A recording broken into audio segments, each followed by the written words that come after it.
આજે માનનીય city sir અને એડિશનલ સિટી સરની સૂચના અનુસાર રાજકોટ શહેર સાયબર ક્રાઇમ પોલીસ સ્ટેશન ખાતે રાજકોટ શહેરના જે પણ સોશિયલ મીડિયા ઇન્ફ્લુએન્સર્સ છે અથવા સારા જે પેजेस છે જેના મોટી સંખ્યામાં ફોલોઅર્સ છે એ તમામ પેજ ઓનર્સને અને સોશિયલ મીડિયા ઇન્ફ્લુએન્સર્સને બોલાવીને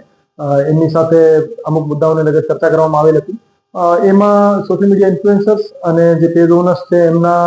પ્રશ્નો હતા, જેમાં અમુક લીગલ ઇસ્યુઝ જે એમની દ્વારા ફેસ કરવામાં આવે છે, જેમાં અમુક વસ્તુને એડવર્ટાઇઝ કરાય કે ન કરાય, हमारा કન્ટેન્ટને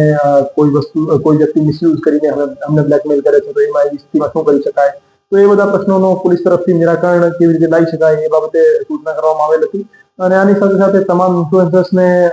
અમે અમારા તરફથી એમની શું સપોર્ટ એમનો જોઈએ એમને એ બાબતે પણ એમને માહિતગાર કરવામાં આવેલ હતા। જેમ કે અમુક સોશિયલ મીડિયા ઇન્ફ્લુએન્સર્સને અમે કન્વિન્સ કર્યા છે કે ડ્રગ્સ અવેરનેસ બાબતે, સાયબર ક્રાઇમ અવેરનેસ બાબતે અને પોલીસની કામગીરી ને જનતા સુધી પહોંચાડવા બાબતે અમારી સાથે જોડાય અને જે સારો કન્ટેન્ટ જે છે એ આમ જનતા સુધી પહોંચે અને સાચી માહિતી આમ જનતા સુધી પહોંચે એના માટે સાથે મળીને કેવી રીતે રેસ્પોન્સિબલ બિહેવિયર ડિજિટલ પ્લેટફોર્મ ઉપર કરી શકાય એના ઉપર વ્યવસ્થિત ચર્ચા થઈ। અને તમામને અપીલ કરવામાં આવેલી હતી કે અમુક વખતે ફેક ન્યૂઝના કારણે અથવા આધી અધૂરી માહિતીના કારણે કમ્યુનલ ટેન્શન્સ અથવા ર્યુમર્સના કારણે બીજા ઘણા કાયદો અને વ્યવસ્થા સંબંધી પ્રશ્નો ઉભા થઈ શકે છે। તો કેવી રીતે જવાબદારીપૂર્વક વર્તન કરીને ફેક્ટ વેરીફાઈ કરીને અમારી જે ઓથોરિટી છે કન્સર્ન એમની સાથે ચર્ચા કરીને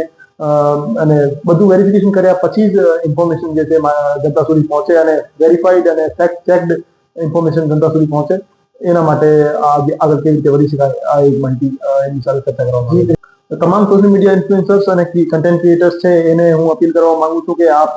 ફક્ત અને ફક્ત વ્યૂઝના કારણે અથવા ટીઆરપીના કારણે આપ ઇરરિસ્પોન્સિબલ બિહેવિયર ના કરો। આપ કોઈ પણ એવો કન્ટેન્ટ આપ પોતાના પેજ ઉપર અપલોડ ના કરો જેના કારણે માણસોમાં પેનિક ક્રિએટ થાય, સોસાયટીમાં નેગેટિવ મેસેજ જાય અથવા કોઈનો કેરેક્ટર અસેસિનેશન થાય। તો એ બધા કન્ટેન્ટ ક્રિએટ ના કરો અને આપ એક ફ્રી મીડિયાના ભાગ છો તો આપ જવાબદારીપૂર્વક વર્તન કરો અને જે પણ આપ કન્ટેન્ટ ક્રિએટ કરો એનો એક સોશિયલ વેલ્યુ હોવી જોઈએ, એમાં મેસેજ હોવો જોઈએ, એની પાછળ સારો ઇન્ટેન્શન હોવો જોઈએ અને મનોરંજનના કારણે પણ આપ કોઈ એક કન્ટેન્ટ બનાવો તો એમાં પણ જવાબદારીપૂર્વક વર્તન કેવી રીતે કરી શકાય એ હું તમામને અપીલ કરવા માંગુ છું। અમુક એવા નાના સોશિયલ મીડિયાવાળા છે જેને એવી જાહેરાત મળતી છે કે થોડાક રૂપિયા માટે કે થોડા દિવસોમાં રૂપિયા ડબલ થાય તેવા પણ આવેલા હોય છે, તો તેને શું? અમુક એમએલએમ અથવા પ્રાઇસ ચેક અથવા એવી કોઈ કંપની જે રાતોરાત એમને બેનિફિટ કરાવવા વાળી અનરિયલિસ્ટિક વાતો કરતી હોય છે અને ઘણા મોટા ફ્રોડ કરીને અહીંથી બીજા દેશમાં શિફ્ટ થઈ જતી હોય છે, તો એ એડવર્ટાઇઝમેન્ટ માટે સોશિયલ મીડિયા કન્ટેન્ટ ક્રિએટર્સનો યુઝ કરતી હોય છે। તો હું તમામને અપીલ કરવા માંગુ છું કે આપ કોઈ પણ એવી લોભાવણી એવી સ્કીમ है એમને आप एडवर्टाइज ना करो, कोई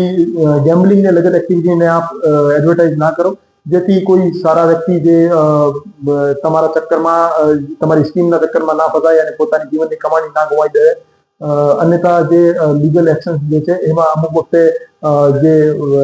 ફ્રોડુલેન્ટ સ્કીમ છે એનો એડવર્ટાઇઝમેન્ટ અને એનો પ્રમોશન પણ ગુનો બને છે, તો એમાં કાયદાકીય કાર્યવાહી પણ થઈ શકે છે। તો જવાબદારીપૂર્વક વર્તન કરો અને જે વસ્તુથી સમાજમાં નેગેટિવ મેસેજ જતું હોય અથવા કોઈનો ડેમેજ થતું હોય એવી કોઈ વસ્તુને પ્રમોટ ના કરો।